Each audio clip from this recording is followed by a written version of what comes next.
자, 산속에서를 봅시다. 나이더. 나이더는 딱히 작가에 대한 정리를 해주지 않을 거야. 왜냐면은 워낙 다양한 시가 있었어. 그래서 이 시인의 어떤 성격을 규정하는 것 자체가 불가능해요. 그냥 나이더구나.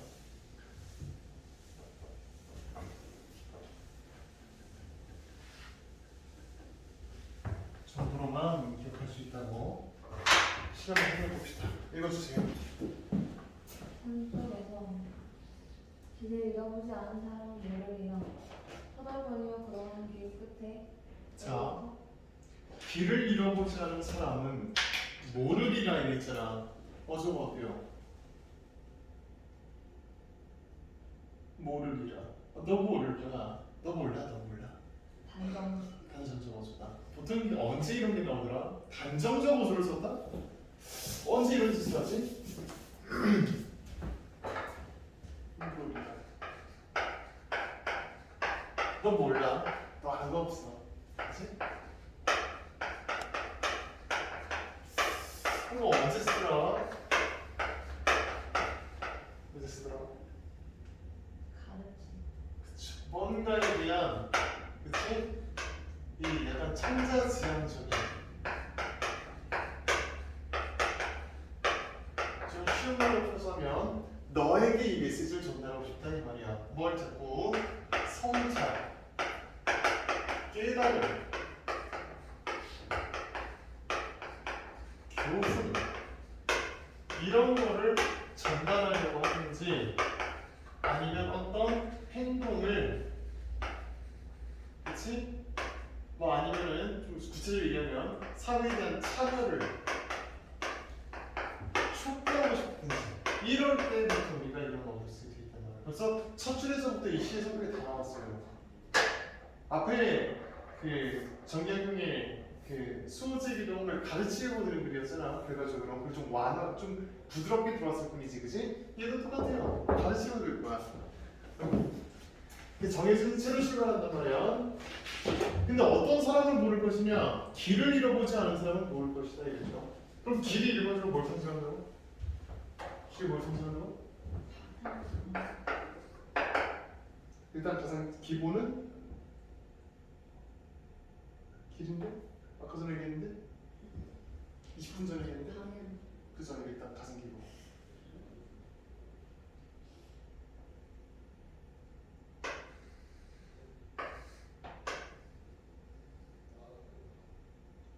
인생. 그치? 일단 인생. 그리고 삶을 가졌습니다.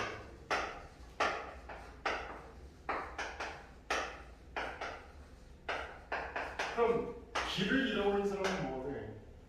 뭐가 길을 잃어버린 사람이에요? 그게 바로 삶의 방향성을 잃어버린 사람이지, 그치? 방황하는 사람이고 방랑하는 사람이고 고통받는 사람이란 말이야. 그치? 그 다음에 멀리서 밝혀져오는 불빛이 따뜻함을. 잠깐만요. 그 전에 터덜거리며 걸어가는 길 끝에 얘기했잖아. 터덜거리며, 그치? 이거 자체가 이 사람의 이 터덜거린다고 하는 행동을 보여주잖아. 항상 행동 아니면 뭐 태도, 행동이나 자세, 표정 이런 것들을 써서 아무 의미 없어 쓰이는 일은 없다고. 그렇죠? 그 삶이 어떻다? 힘든 거예요. 지친 겁니다. 그렇죠? 지쳤단 말이에요. 고통스러워서. 그 다음에 멀리서 밝혀져 오는 불빛의 따뜻함. 일반적으로 불빛은 뭘 상징한다?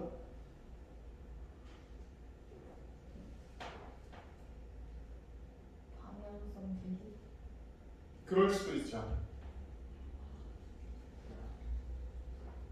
뭔가를 가리키는 빛이라면, 그렇지? 가리키는 빛이라면. 근데 여기서 일단 아직 그런 의미는 드러나지 않았기 때문에 불빛이 보인다는 얘기는 지금 현재 시각은 언제? 밤이란 얘기야. 지금 밤입니다. 왜 밤일까? 왜 밤이어야 하지? 왜 밤이어야 될까? 시간이? 불빛이.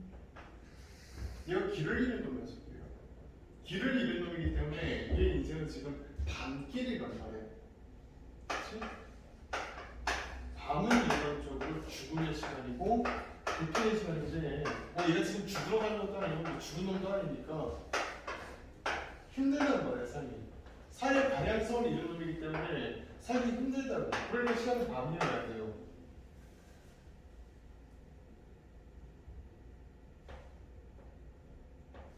단순한 이야기인데 그죠? 단순한 이야기인데 자연스럽게 그냥 따다다닥 나올 수 있어야 되겠지? 근데 이 밤의 어둠을 밝히는 불빛이니까 등불 같은 거 말이야. 그치? 뭘 상징하죠?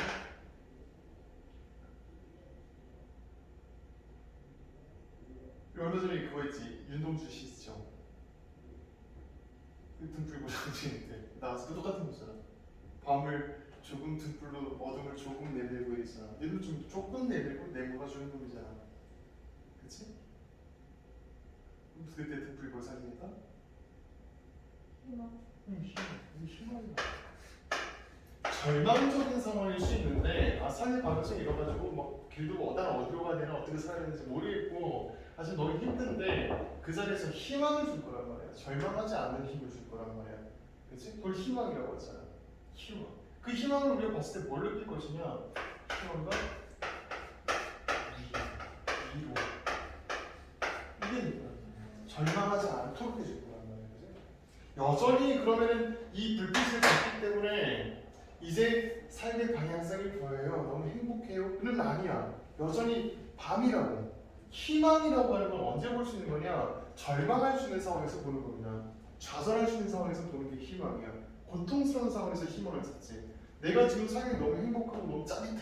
하루하루도 너무 행복해. 내일이 또 기다려줘. 이런 상황에서 우리가 희망이라고 하는 걸 고려할 필요가 없어요. 지금 삶 자체가 행복이거든, 그지? 희망이라고 하는 단어는 언제 필요한 거냐? 이런 상황에서 필요한 거예요. 그치? 절망하고 좌절할 수 있는 상황인데 좌절하지 않는 힘, 그게 바로 거라고. 그렇죠? 그리고 역설을 해서 공부할 때 많이 얘기했던 거잖아요. 그 다음에 막무가내 어둠 속에서 누군가 어쩔 수 있다는 것이 인간에 대한 얼마나 새로운 발견이지. 그러니까 마찬가지로 여전히 어둠 속에 있기 때문에 빛이 가치가 있단 말이에요, 그렇죠? 어둠. 그럼 아까 전에 불빛이 있었고 이번엔 어둠이 나왔네. 불빛하고 어둠. 무슨 기법? 불빛이 있고 어둠이 있단 말이에요. 그게 지금 한 장면 속에 있어요, 그렇죠? 무슨 기법? 그렇죠. 무슨 대비? 이미지들. 그치? 어떤 이미지들이?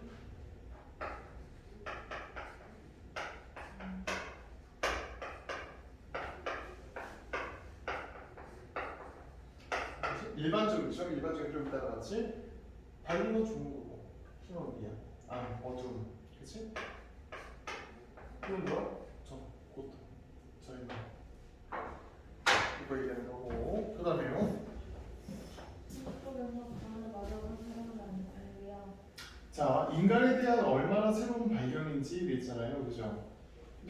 막무가내 어둠 속에서 누군가 맞잡을 손이 있다. 맞잡을 손. 손을 잡는다 그랬잖아. 이거 다 뭐라 그랬어? 손 잡는다. 다가간다. 어깨에 손을 잡는다. 얻는다. 그치? 없는다. 안는다. 다 똑같은 거라 그랬죠. 그걸 뭐라 그랬어? 두 글자로?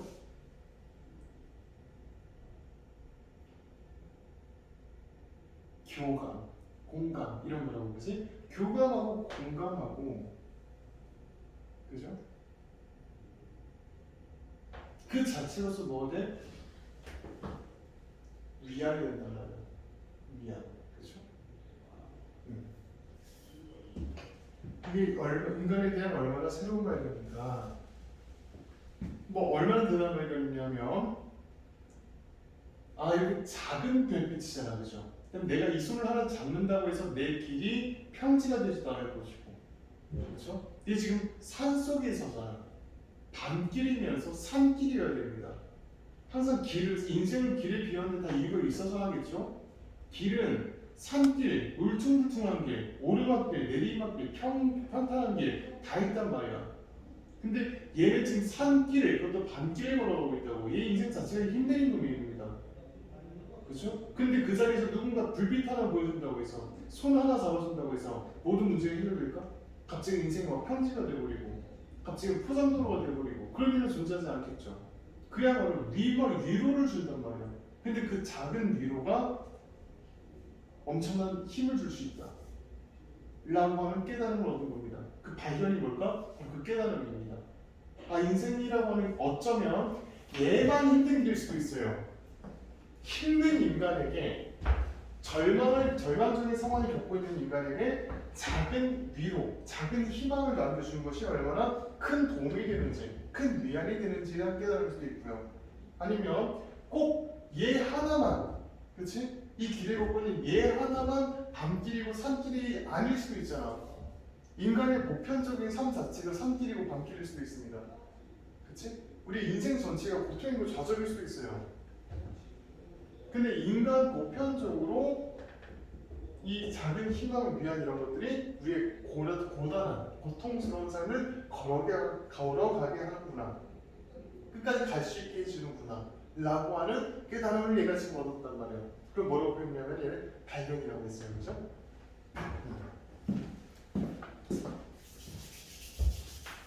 그 다음에 산속에서 바로 나무로 사람을 알리라. 그 선에 어이? 이거 아까 전에 봤던 문구랑 똑같네요. 그치? 이런 시장 설명을 뭐라고 그러지?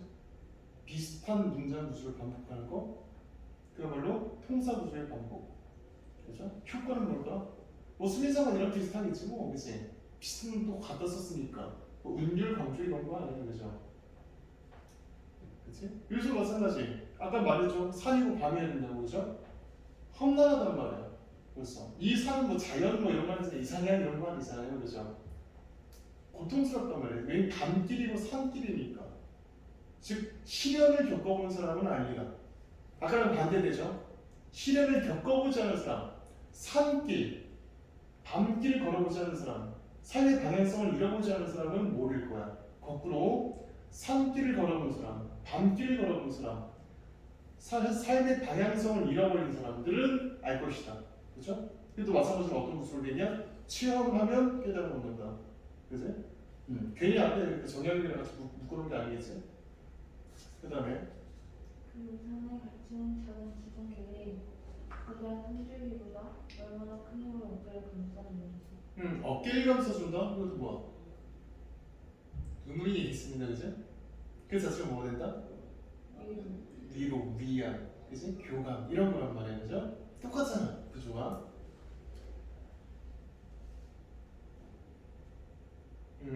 그 다음에 먼 곳의 불빛은 아론에게 쉬게 하는 것이 아니라 계속 걸어갈 수 있게 해준다는 것을.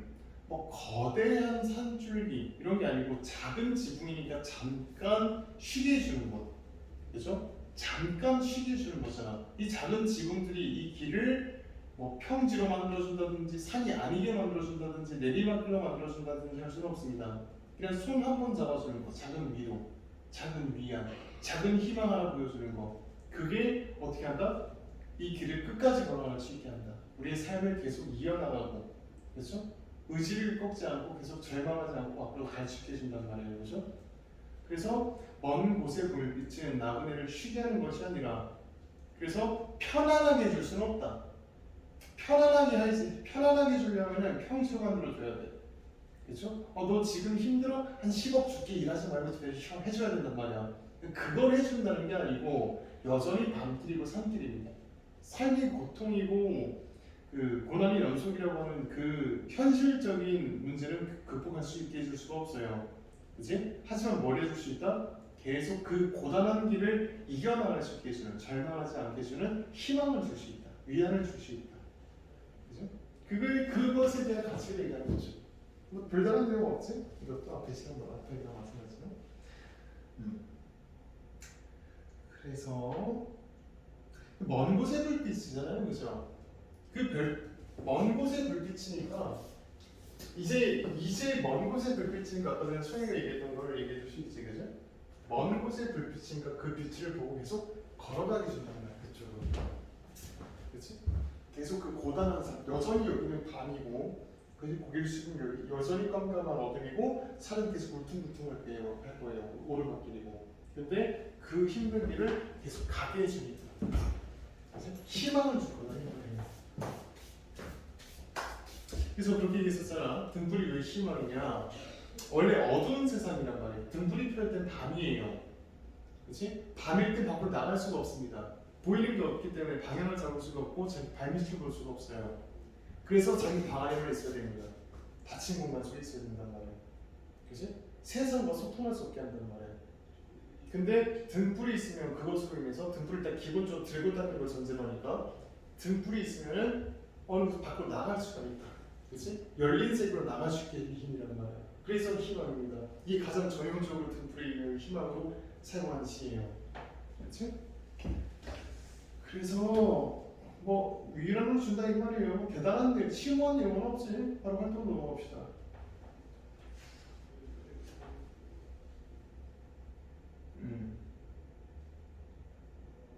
이 작품을 감상하고 시장 소개에 따른 화자의 경험과 그 사람 경험을 섞여들에 대해서 알아보자. 벌써 정리할 때부터 이걸 전제로 깔고 있잖아. 너희는 정리를 할 건데 어떻게 정리할 거야? 경험과 깨달은 거.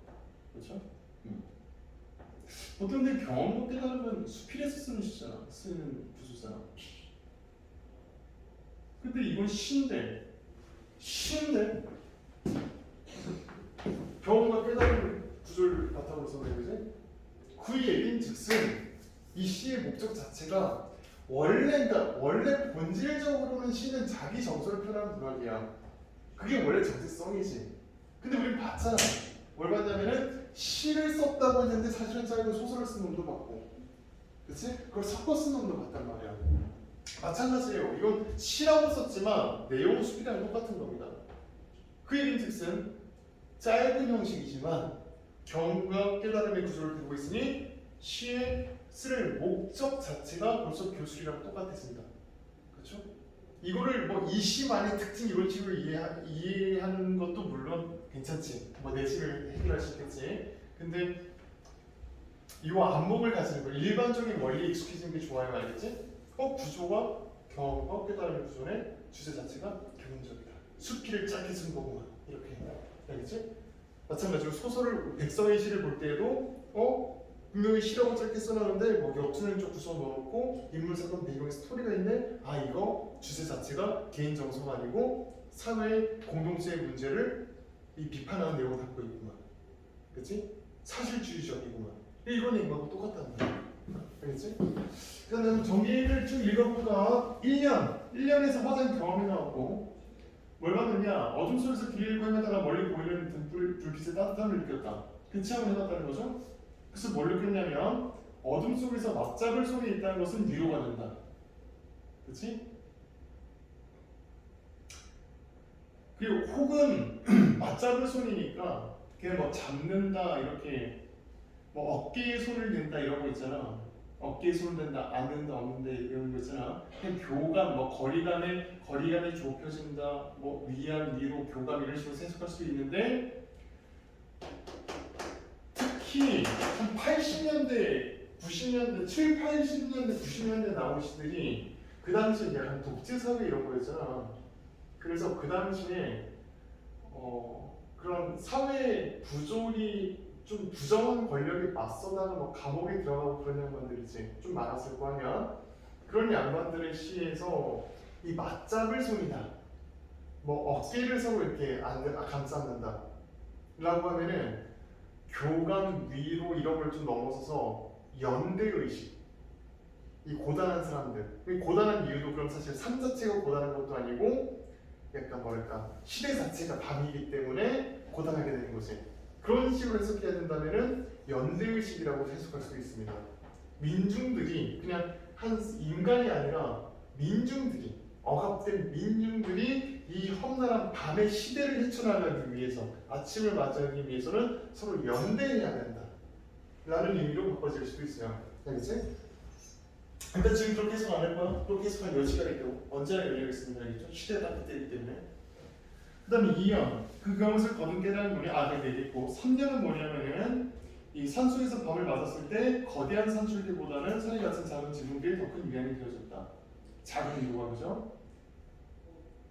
먼 곳의 불빛은, 그래서 깨달음이 뭐냐면 먼 곳의 불빛은 나그네가 계속 걸어갈 수 있게 해준다 라는 거였죠. 그 내용 그대로 읽은 거야. 시 써진 거 내용으로. 그래서 이 작품의 이번 활동에 이 작품에 담긴 주제의식을 바탕으로 바람직한 삶의 자세에 대해서 생각해보자. 벌써 우리가 활동 자체가 바람직한 삶의 자세, 성찰의 결과, 그죠? 반 밑줄의 식구를 보고 비교해보고 이를 통해 하자 말하고자 하는 바람직한 삶의 자세 적어보자. 나그네를 쉬게 하는 것이 아니라 쉬게 한다. 편하게 해준다는 거죠, 그죠? 일시적으로 잠깐 편하게 해주는 게 아니고 계속 걸어가게 한다. 계속 노력하게 해주고 좌절하지 않게 해준다. 그렇지? 좌절하지 않는 희망을 준다는 거죠. 희망. 그래서 바람직한 삶의 자체가 뭐냐? 누군가의 우리가 뭐 위안을 준다고 할 때 그 사람을 편하게 해준다. 라는 게 아니고 그 고통에서 완전히 벗어나게 해준다. 라고 하는 게 목표가 아니고 그 사람에게 희망이 돼줘야 된다. 그렇죠? 계속 그 힘든 길을 이겨나가게 도움을 줘야 된다. 위안을 주고 희망을 줘야 된다라고 하는 메시지를 준 거죠. 굉장히 어려운 내용은 없지? 넘어가서 요번 단어를 이걸로 끝내고 뒤에 감상의 정리로 바로 넘어갑시다. 감상을 마치면.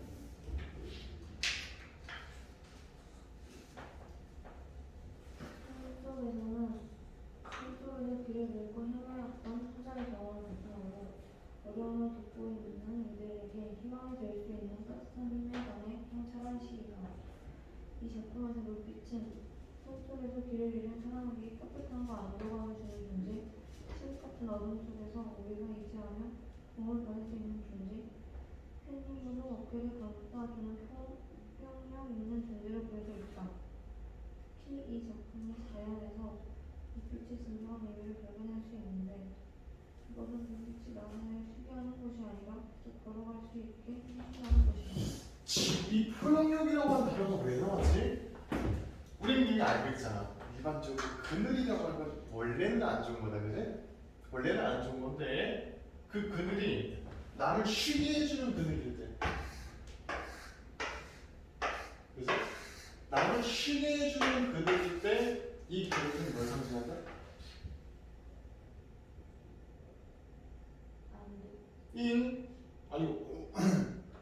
나무 그늘을 뭘 상징한다?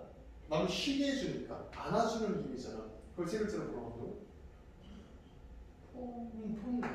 그래서 젓가락으로 나온 거야. 이게 뭐라고 하면 그늘에서 쉬나 나무에서 쉬나 똑같은 건 아니야. 그죠? 그래서 포용력이라고 해석합니다.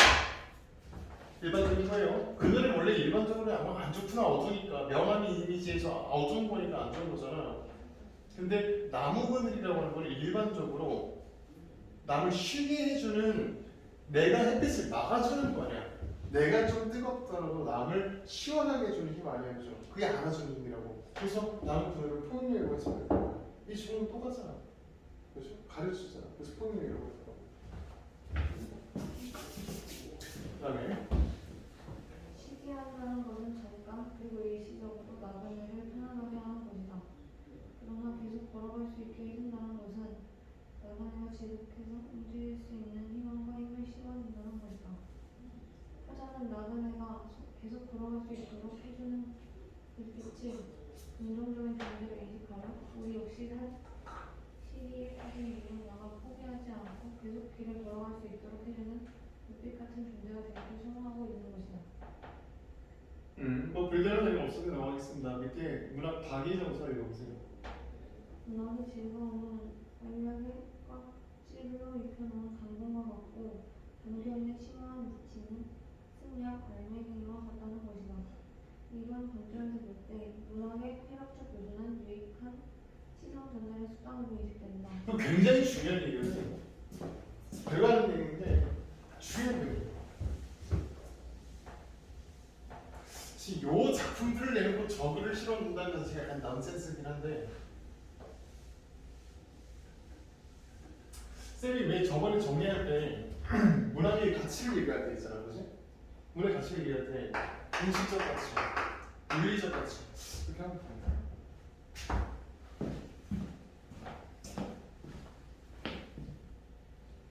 어쩌지 보이긴 하는 거. 인식적 가치. 이 동영상 촬영하려고 핸드폰을 샀거든. 원래 쌤은 항상 그 꽁사표만 썼거든. 막 그 두세 세대 전에 그냥 평범했던 핸드폰이 한 3년 지나면 공짜폰이 된단 말이야. 그 할부 원금 막 3만 원, 5만 원. 근데 통신사는 저기 저 뭐라 그러니 저 알뜰폰. 그럼 한 달에 2만 원 내는 거지. 2만 원을 넣어본 적이 없는데 처음으로 100만 원 넣고 있었어요. 이거 촬영 완료. 평생 처음으로 돈을 핸드폰을 넣고 있었어요. 아무튼 그래서 인식과 원리는 그래 인식적같이 유리적같이 심리적같이 얘기했어요. 근데 뭐라고 얘기했냐면 그치? 이거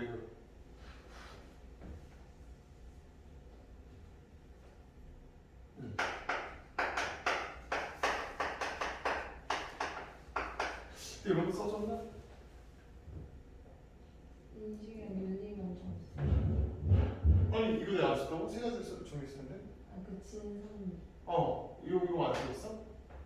네.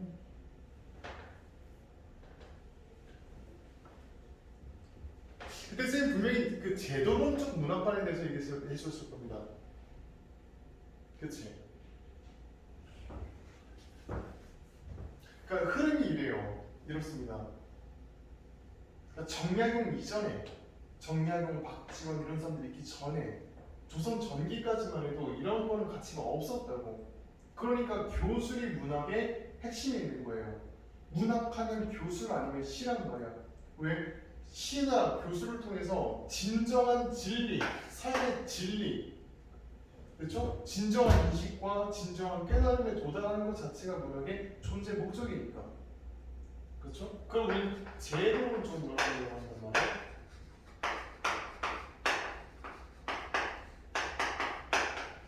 근데 어느 순간부터 박지원 같은 애들이 등장하기 시작하면서 아니 이것도 중요해. 소설이 재밌어야지. 애초에 소설 자체가 효용성이 있다 라고 주장을 했던 거예요. 소설은 뭐 그냥 약간 진짜 비하하려는 의도로 내가 그렇게 생각하는 건 아니야. 그러니까 집안의 아낙네들이 해야 될 집안일을 하지 않고 맨날 무슨 아침 드라마 보듯이 소설이나 보고 있다 라는 식으로 취급받던 게 소설이었단 말이야. 재미를 추구하는 문학이니까, 허구 문학이니까 재미를 추구하겠지. 그 자체 가치가 없다고 본 거예요. 그 밸런스를 이제 맞추게 보는 게 소설이 효용이 있다 라고 보는 관점이에요. 왜 효용이 있느냐? 이 심리적 가치를 통해서 방금 지금 얘기한 것처럼 여기 도달하게 하잖아. 그치? 라고 하는 겁니다. 이게 무슨 과정이냐? 현대 문학에서는 뭐 고전 문학이랑 현대 문학이랑 뭐 고전시, 현대시로 맨날 뭐 이거 비교, 저거 비교가 막 되잖아, 그렇지? 문학 전체로 봤을 때는 이거 두 개 중심의 문학이었던 게 밸런스를 맞춰가는 과정이기도 하거든. 현대 문학으로 발전하는 과정이 그 과정에 있는 문학을 설명해 주는 겁니다. 지금 그 과정을 얘기해 주는 거예요. 원래 이것만 했던 애들이 조선시대 때 이 밸런스를 맞춰가기 시작했다고. 근데 다만 이것 자체가 가치 있다라고 얘기하는 게 아니고 심리적 체험 자체가 가치 있는 것이지라고 얘기하는 게 아니고 이게 왜 중요해? 여기 도달할 수 있으니까 라고 생각했던 게 딱 박지원, 정약용 이쯤이에요. 알겠죠? 점점 이렇게 발달해 간단 말이야. 나중에 가면 어떻게 되겠어? 궁전 이거예요. 이거랑 관계없이 이거 자체의 가치를 존중하는 미적 체험 자체를 추구하는 문학이 나중에 현대에서 등장하기 시작할 거라고. 어떤 느낌인지 알겠죠? 그다음에 넘어서 물론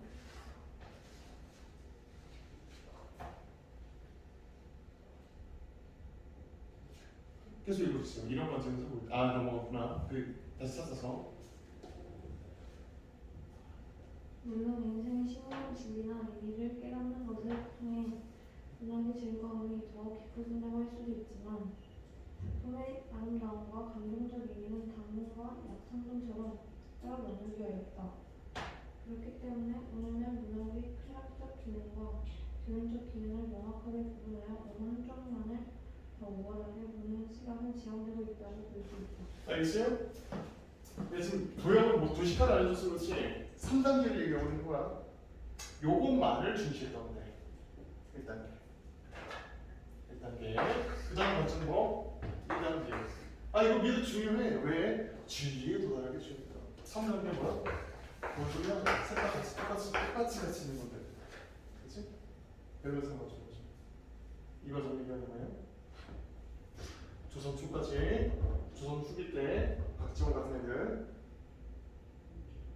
특히 박지원 그 다음에 현대 이렇게 하는 거고 이거 좀 이거예요. 단계가 3개로 되어 있습니다 지금.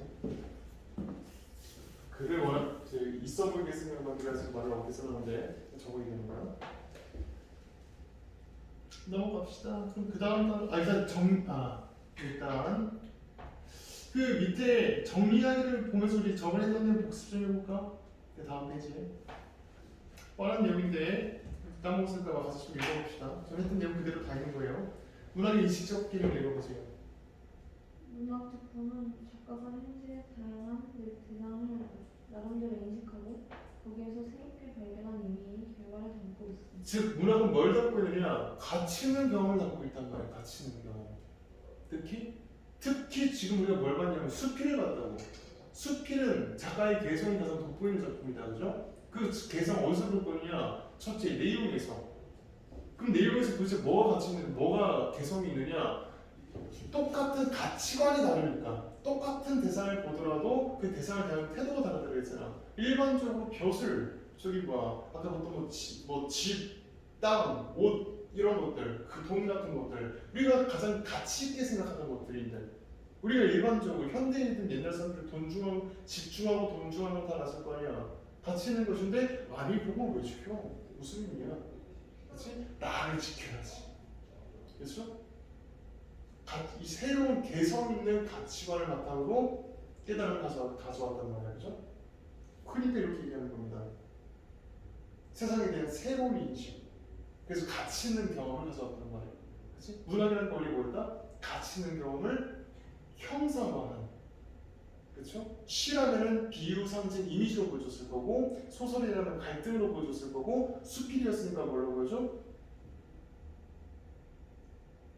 전 경험과 거기에 대한 성찰, 고백, 그지? 그걸 보여줄 거란 말이야, 그죠? 그걸로 형상화했죠. 형상화한 언어 예술이다 이 말이야. 그래서 독자가 어떻게 된다?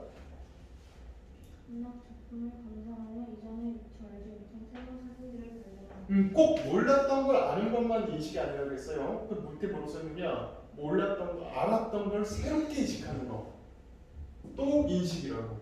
그래서 우리 저번에 그 감자 얘기했었지. 감자꽃 이야기. 그죠? 감자꽃 이야기 했었지. 이미 알고 있었는데 그걸 새롭게 인식하는 것도. 심지어 새롭게 인식하고 나버리면 난 모든 걸 다 알고 있었는데 라고 하더라도 나만 아는 게 아니고 너도 알고 있었구나. 그치? 세상 사람들이 다 공유하는 내용이었구나 라고 하는 걸 다시 한번 확인하는 것조차도 인식적 기능입니다. 알겠지? 그러니까 인식적 기능이 이건 피해갈 수 없는 올가미에 무조건 다 들어갑니다. 알겠죠? 그 다음에 문학의 인간과 세계에 대한 이해를 주는 그 다음에 윤리적 기능 작품 속에 그려진 인물을 통해 어떤 모습을 본받아야 하고 어떤 삶의 모습을 지향해야 하는 자를 분별해서 보여줍니다. 보통 이 어떤 삶의 모습을 본다는 건 좀 구체화해서 얘기하면 이렇습니다. 어떤 문제 상황에 놓여져 있고 문제나 갈등 상황에 놓여져 있고 그것에 대해서 어떻게 대응하는가. 그걸 우리 보통 사회 문화에서 볼 수 있는 사회 양식이라고 그래요. 알겠지? 그걸 바탕으로 그 사람을 평가하는 겁니다. 어떤 문제 내지는 소설이나 갈등을 겪었고 거기에 대해서 어떻게 대응을 했다. 거기에 대해서 평가하는 거예요. 대응 방식에서. 그치? 아까 나이덕 같은 경우도 산속에서 길을 잃었다 충분히 절망하고 좌절할 수 있는 상황인데 그렇죠? 오히려 그 깨달음을 통해서 남에게 더 도움이 되는 사람이 되어야겠다. 이런 대응 방식에서 우리가 어떤 교훈을 얻을 거란 말이지, 그죠? 그 다음에요? 문학 작품은? 문학 작품을 통해 다른 사람들의 다양한 삶을 접하면서 스스로 자신의 사람을 돌아보고 바람직한 사람에 대해 진지하게 생각해보고. 아까 위에서 했던 얘기 그대로 반복하는 똑같은 얘기예요. 그래서 깨달음을 주게 된다, 그죠? 이 밑에 활동은 아마 너희 학교에서 안 할 거니까 그냥 쭉쭉 넘어가고요. 다음 단원으로 바로 넘어갑시다.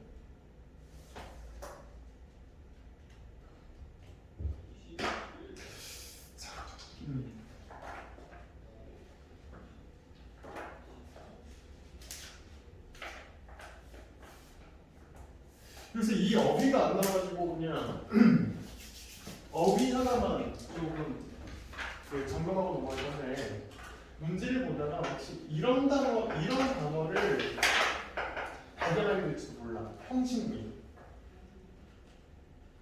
라고 하는 단어를 발견할지도 몰라요. 이게 뭐냐면은 우리 알고 있는 뻔히 아는 건데 모든 작품은 내용을 주제를 효과적으로 전달하기 위해서 형식이나 표현을 되게 유기적으로 맞게 구성한다는 거 아니야, 그렇지? 그래서 왜 이런 형식을 썼지? 이 내용을 얘기하고 싶으니까 그 내용이 잘 돋보이는 형식을 쓸 것이다. 왜 이런 표현을 썼지? 이 내용이 잘 돋보이기 위해서 거기에 표기가 아니고 표현, 그렇지? 이런 표현 기법을 써서 어떤 내용을 더 강조할 것이다 이런 거 아니야. 그래서 내용과 형식과 표현이 유기적인 관계를 맺고 있을 때 정말 잘 짜여진 구조물 같은 그런 아름다움을 가지고 있다라고 하는 걸 형식미가 있다 이렇게 표현합니다. 가끔 문제 이런 단어가 나올 수 있어요. 어디가 안 나와서 그냥 뜬금없지만 얘기 좀 해봤습니다. 기억해서 하고. 그 다음에 그 다음 단원 이 단원 봅시다. 그 다음 책이겠지? 책 다음 거지. 거기 대단한 글자리를 읽어봅시다. 문학 작품은 어떻게 읽고 어떻게 써야 할까? 우리는 일상 속에서 다양한 갈래의 문학 작품과 만난다. 이렇게 만난 모든 작품은 우리에게 진한 감동을 느끼게 하고 삶에 대한 깨달음을 주기도 한다. 지금 문학은 우리의 삶 속에 깊숙이 자리 잡고 있지만 막상 문학 작품을 어떻게 읽어야 하는지 그 문학 작품을 어떻게 창작해야 하는지 영역할 때가 있다. 이 단원에서는 문학 수용의 원리에 대한 이해를 바탕으로 하여 문학을 적극적으로 수용하고 창조적으로 재구성하며 주체적인 관점에서 창작해볼 것이다. 또한 문학이 문적 분야와 맺고 있는 관계는 어떠한지, 다양한 매체로 구현된 문학은 어떤 심리적 가치를 갖는지 살펴볼 것이다. 그 과정에서 우리는 다양한 맥락에서 문학 작품을 생각하며 문학 문화를 향후에 볼 수 있을 것이다. 문제 나오는 초점 자체가 문학의 수용 방법에 대해서 초점을 나눌 거란 말이야. 어차피 생산 방법에 대해서 못 묻거든. 이 시험 문제를 낼 수 있는 거라서 어떻게 수용해야 된다라고 하는 초점을 갈 거란 말이야. 일단 처음 작품이 뭐냐면 그래서 문학 작품의 내용과 형식입니다. 그럼 여기서 초점은 어디에 나올 것이냐? 교서 자체가 문제 자체가 이 기법을 쓴 이유는 무엇인가, 그치? 이런 내용을 효과적으로 전달하기 위해서 다 거기 초점을 맞춰서 교과서 구성이나 활동 구성이나 문제나 그렇게 나올 수밖에 없단 말이야. 문제를 똑바로 낼 거라면, 그치? 그럼 넘어가서 그 그림은 그냥 넘어갑시다. 그 뒤에 바로 소단원 간 길잡이를 봅시다. 누군가에게 좋아하는 마음을 고백할 때 사람들은 어떻게 표현해야 자신의 마음이 잘 전달될지 고민한다. 이처럼 작가들 역시 문학 작품을 창작할 때 자신의 생각이나 느낌을 가장 효과적으로 표현할 수 있는 형식을 고민한다. 이처럼 문학 작품을 구성하는 요소는 크게 내용과 형식으로 나눠볼 수 있다. 내용은 문학 작품의 재료라고 할 수 있다. 인간의 다양한 경험과 감정에서 작가가 구현하고 싶은 가치나 세계관, 주제 분위기처럼 문학 작품의 내용을 만들어낸다. 이거 쌤이 좀 헷갈리게 만들었을 수도 있는데 쌤 보통 이제 내용 형식은 이렇게 구분했잖아, 그치? 왜 이렇게 굳이 세 개로 쪼갰냐면은 그 형식지, 그러니까 전에도 한번 얘기했지만 표현도 형식이 들어가는 거거든. 형식적인 차원에서 들어가는 건데 이렇게 내가 쪼갰을 때는 큰 구조적인 차원에서 형식. 그 다음에 이제 미시적인 표현법 문체 차원에서 또 쪼개서 형식 표현 이렇게 나왔던 거고 그 모든 형식 구조적인 차원이든 미시적 차원이든 간에 다 형식적인 요소입니다. 알겠어요? 쉽게 얘기하면 그냥 모든 형식적 요소는 내용을 위해서 존재한다고 얘기하는 거예요. 그렇죠? 헷갈리지 말라고 괜히 이것 때문에 이거 아니 형식 아니고 표현인데 그러지 않아도 돼요, 그렇지?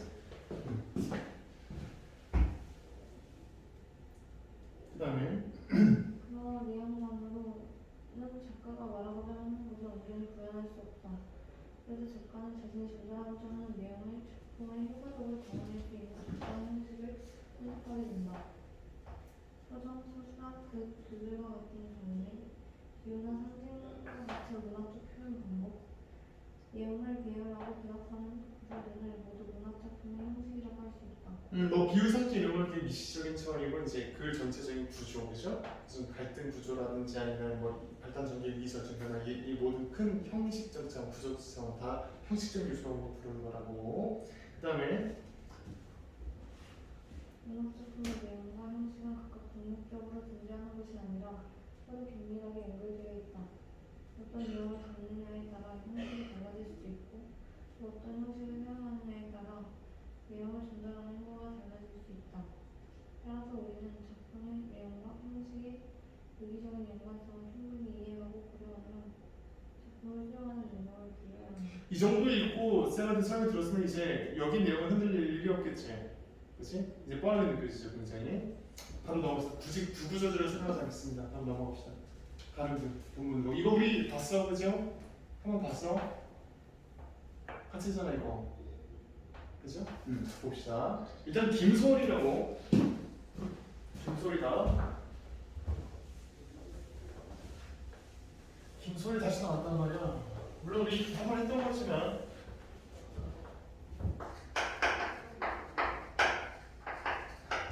빠르게 복습 한번 해봅시다. 20년대 전통시를 말하죠. 전통시 김소월이다. 그렇죠? 전통시라는 게 뭐다? 전통시라는 거? 고전시가 아니라 그랬어요, 그죠? 고전시가에 있는 요소들이 있는데 그게 내용이 됐든, 즉 정서라고 할 수 있겠죠. 시의 내용이니까 정서적인 요소, 내용적인 요소가 됐든 아니면 형식, 그 형식은 좀 쪼갤게. 형식적인 요소, 시 구조, 운율. 보통 시에서 형식이라는 운율적인 요소가 가장 크니까, 그치? 아, 잠깐 실수해야 되는데, 씨. 요거까지만 설명하고 싶게요. 시 본문 들어가기 전에. 정서, 즉 내용적인 요소든지 아니면 운율적인 요소, 형식적인 요소든지 아니면 표현. 예를 들어서 뭐 어조가 됐든 뭐 아니면 소재가 됐든 아니면 뭐 모티프가 됐든 뭐가 됐든 간에 고전 시가의 요소를 끌고 올 거라고. 옛날 느낌 나게. 근데 이거는 현대시란 말이에요. 현대시. 그치? 고전 시가에서는 내용적인 요소, 소재 이런 것들 의미가 변할 일이 서로 없어요. 그냥 대놓고 사군자는 그냥 지조절개를 상징한단 말이야. 그렇지? 대나무는 그냥 지조절개예요. 국화가 나와서 그 지조절개야. 그냥 정해져 있단 말이야. 이게 고전시가에서는 흔들림 없이 갑니다. 거의. 그렇죠? 관습적이란 말이야. 왜 관습적일까? 너랑 나랑 얘기하고 있는 게 같으니까 관습적인 내용이 나온단 말이야. 네 마음이 내 마음이 네 마음이고 네 마음이 내 마음일 때 같은 소재를 같은 내용을 담아서 표현할 거란 말이에요. 그렇지? 근데 현대시는 그야말로 개성의 문학이잖아. 신분이 내가 성비니까 마땅히 지도절개를 노래해야지 라고 하는, 신분이 모든 걸 결정하던 시대가 아니고 나만의, 난 이미 신분이 없기 때문에 나는 그야말로 나일 뿐이야. 그때부터 시민이 되면서, 백성이 아닌 시민이 되면서 인류들은 자유라고 하는 걸 가지게 됐다. 자유의지, 주체성, 개성이라고 하는 걸 가지게 됐다. 현대인이 되면서 그 현대인의 정서를 노래할 거니까 자유로워질 거란 말이야. 자기만의 것, 그야말로 나만의 감정을 노래하게 될 거라고. 그러니 이 요소들이 어떻게 변화한다, 가져올 건데, 옛날 얘기를 가져올 건데 이 내용들을 변화해서 가져올 거란 말이야. 그렇지? 그 양상을 살펴보는 게 전통시의 포인트라는 거지. 그래서 그 요소들을 확인하면서 시를 볼 거란 말이야. 일단 쉬고 와서 일단 쉽시다. 몇 분이니 지금? 딱 쉴 때 딱 됐죠? 47분이니까 잠깐까지 쉬어. 2시간밖에 수업을 안 하는데 슬슬 성대가 내 말하는 느낌이 나는 게 조금 약간 쉬는 시간 조금 여유롭게 가십시다.